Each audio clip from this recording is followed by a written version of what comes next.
Cameroon, Bandung, Africa, Bandung, to the world, Bandung. Your Bamenda man, your Ekona man, your Ngi man, your Bakur man, and proudly so, your Anglophone brother. You're welcome on this platform. Je suis l'homme le plus noir de la terre, l'homme qui adore la justice, l'homme qui adore la vérité. Ce qui m'anime ici, les amis, c'est la vérité. Je peux me tromper, et le dis très souvent, parce que je suis un être humain, mais je me trompe de bonne foi. Et je déteste ceux qui manipulent, je déteste ceux qui insultent, je déteste ceux qui chosifient les gens. Vous avez certaines personnes dans ce pays qui minimisent le travail des journalistes. Serine Toulou, son dernier post montre à suffisance que le travail d'Annette Ikono, c'est un travail de bullshit. C'est pas par rapport à un reportage que patati patata. Vous le savez, peut-être, vous n'avez pas remarqué. C'est à travers ce reportage que je vais vous montrer certaines images que vous allez comprendre pourquoi M. Toulou s'est fâché et était en colère contre Annette et parlait comme ça d'Annette. M. Toulou est au ministère normalement de sport et d'éducation physique. Quand il dit de sport, il parle de tous les sports. Mais l'attitude de M. Toulou et son patron, Narcisse Molekombi, démontre que ils ont transformé ce ministère de sport au ministère de Lions Indomptables. C'est l'abus quand on dit ministère de foot. Non. Le ministre actuel se comporte comme si, quand on parle de sport, c'est uniquement les Lions Indomptables. Ils sont, les amis, non?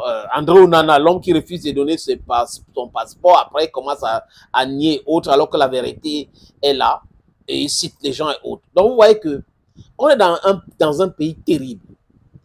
Dans un pays où les gens pensent que, parce qu'on est fonctionnaire, on est automatiquement militant d'eux. On doit être militant d'eux. Et quand on est militant d'eux, on est protégé. Personne ne peut rien nous faire. Personne ne peut rien nous faire. Nous sommes invincibles, nous sommes intouchables. It is not true. The day you wake up from this, your deep sleep, it's a deep slumber, that you will know that you made a very big mistake by mistaking the country for a political party, by mistaking the country for Mr. Paul Biya. Mr. Paul Biya is not Cameroon. Cameroon does not belong to Mr. Paul Biya.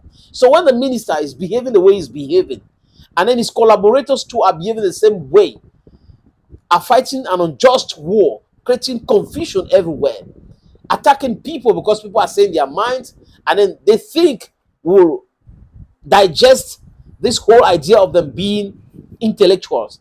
An intellectual is not somebody who has just certificates.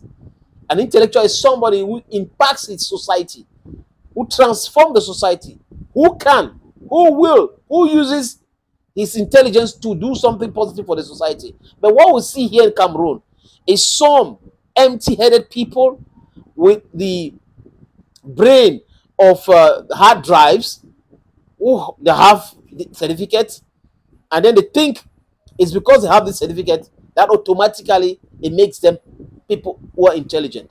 It doesn't work that way. You know, where I come from, it doesn't work that way. That's why you see where I come from, we don't put qualification in front of names. We say Mr. Senator Cletus, Her Majesty Senator Cletus, expert in this. Okay, that's the French system, friends. Je fais cette podcast pour demander qu'on protège et respecte Annette Ikono. Je ne la connais pas. Mais j'ai vu ces deux reportages et j'ai choisi cette image ou ce reportage de 2 minutes 15 secondes pour vous expliquer pourquoi elle a été attaquée par certaines personnes comme Serine Toulou, pourquoi il faut la féliciter, pourquoi il faut la protéger. On ne peut pas être dans un pays où les gens font comme si business as usual. Le pays nous appartient, on fait comme on veut. Et que quand la presse alerte sur quelque chose de grave, un enfant malade qui défendait les couleurs, parce que l'accident qu'elle a eu, c'est parce qu'elle défendait les couleurs du Cameroun, et on l'abandonne. Et les gens viennent expliquer à travers les communiqués bidons. On avait fait, on a pris en charge, on a fait ceci, on a fait cela. Et quand on dévoile tout, c'est là où on voit les hautes instructions. Hautes instructions. Dans un pays, on ne peut pas gérer les choses sans passer par les hautes instructions. Hautes accords, hautes sollicitudes. Les amis, je vous suggère de regarder ça. Au quartier Nkwabang, ce matin, la joie était à son comble pour Manuela et sa famille, à la vue de l'ambulance dépêchée par le ministre de la Santé pour la conduire à l'hôpital général de Yaoundé. Tout est parti de ce reportage de Vision 4, dans lequel Manuela Fenou, devenue tétraplégique alors qu'elle défendait les couleurs du Cameroun et abandonnée par la Fédération et le ministère des Sports, appelait à l'aide. Le ministre de la Santé, Manaoud Amalachi, qui est toujours à l'écoute de ces populations et soucieux de leur bien-être, a, au nom de l'État du Cameroun, décidé de répondre à cet appel à l'aide. Dès son arrivée à l'hôpital général de Yaoundé, Manuela a immédiatement été prise en charge par le top management. C'est là où ça a commencé.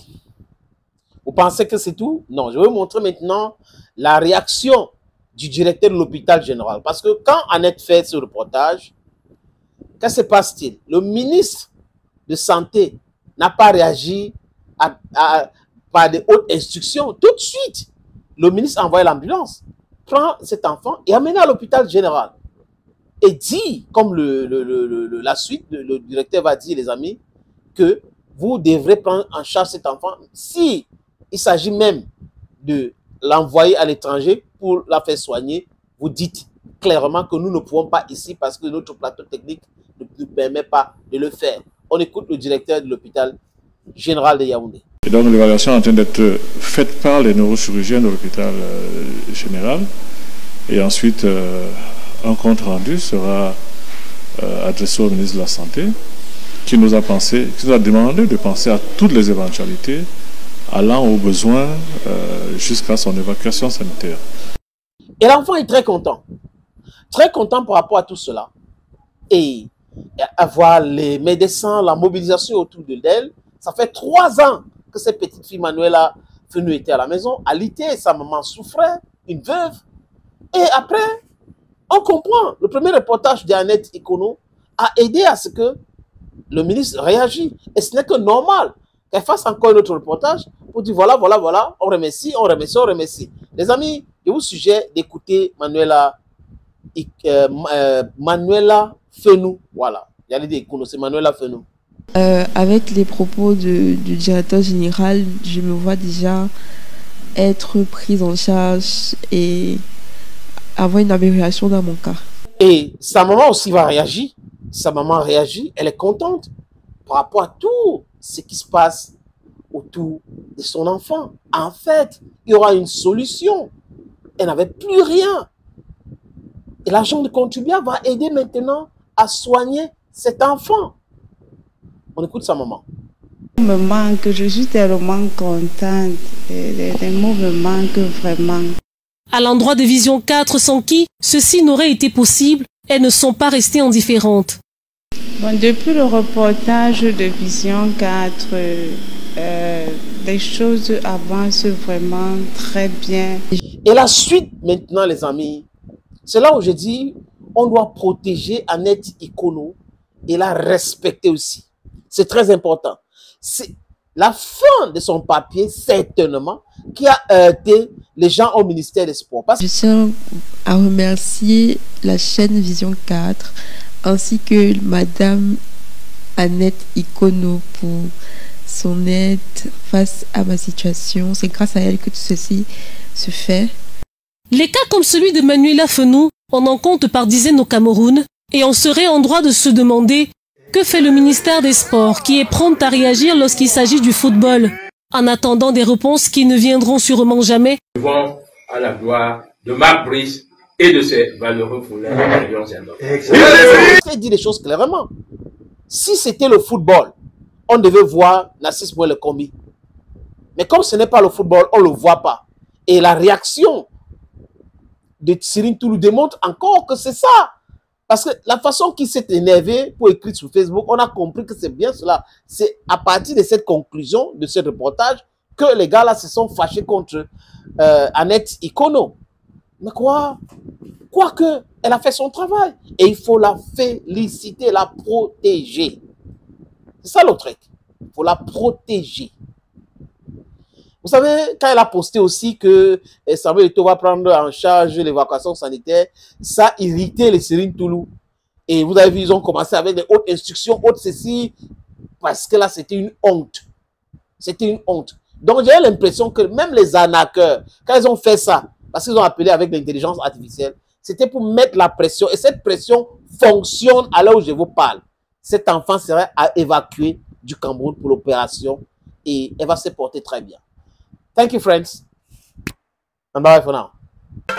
Cameroon, Bandung, Africa, Bandung, to the world, Bandung.